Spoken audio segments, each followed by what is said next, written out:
Hey y'all, welcome to Art of the Budget. My name is Nicole. My pronouns are she and her, and I live in the Pacific Northwest on the traditional unceded territories of the Coast Salish nations. And it is time for a budget plan for May 2021. Honestly, nothing too interesting is happening this month. I would say the most interesting thing is that due to a change in our schedule and a longer than usual spring break, there is actually a pay period for me. There was a pay period for me in April that didn't include adjunct pay. Um, so instead of budgeting off what I had planned for this month in my yearly spreadsheet, which was $4,000, I'm budgeting off of $3,500. Now, if you're new here, you may not know I budget 1 month ahead, and so I actually know exactly what I got paid. It's slightly more than $3,500. That's what I brought in April and what I will spend in May, but I like to budget off of a round number, just to have a little bit of buffer or a little bit of cushion. It just makes me feel better. It just works for my brain. So moving on into our budget, I am hoping to get a little bit of interest. 470 is what I made last month. It'd be cool if I got that much this month. I did see someone post something about, I don't know where they were, if they were in the US or what, but about getting a notification from their bank that above a certain asset limit, the bank would actually be charging. So it's so interesting to think about, like, the possibility of negative interest.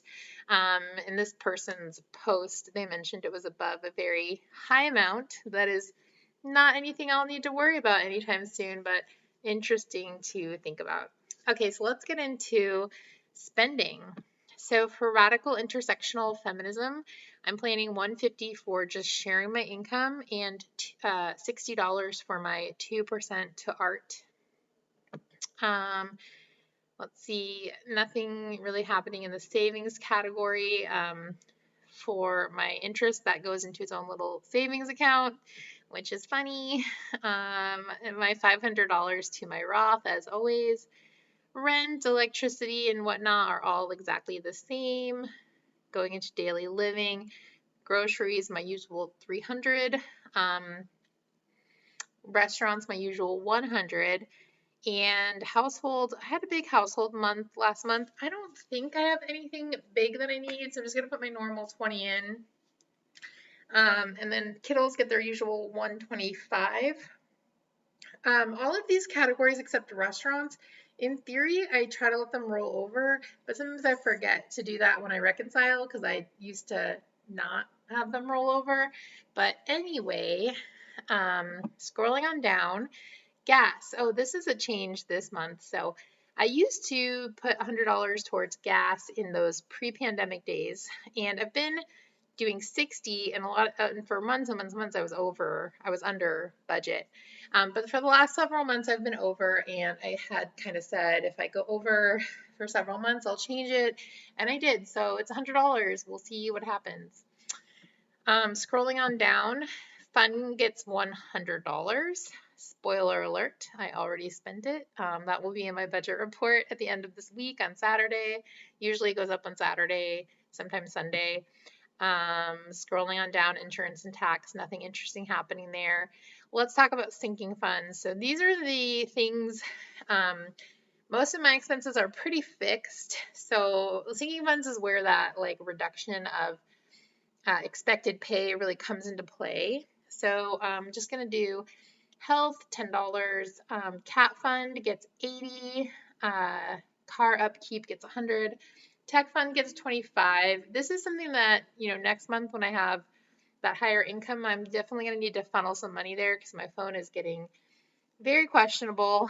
I bought a brand new Galaxy Note from someone for $300 before the pandemic, maybe like the fall before the pandemic, and it's really done me good. It's been a great phone, and for $300, like, it was bomb.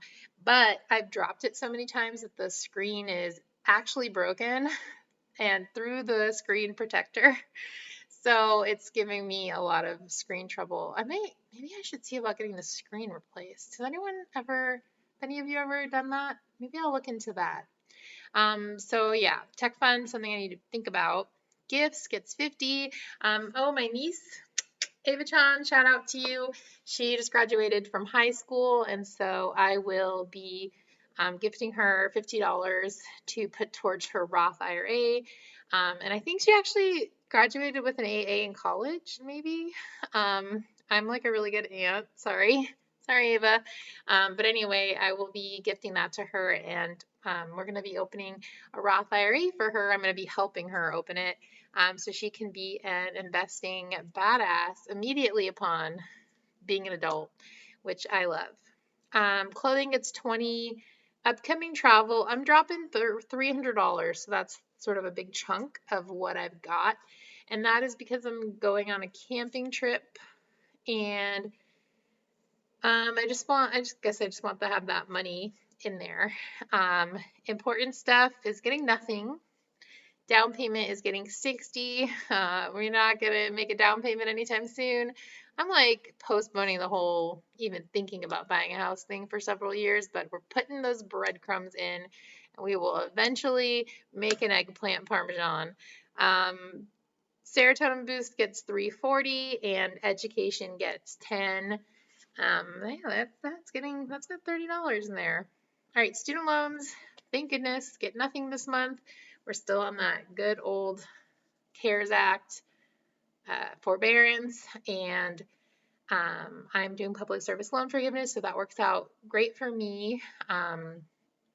And that's my plan for the month.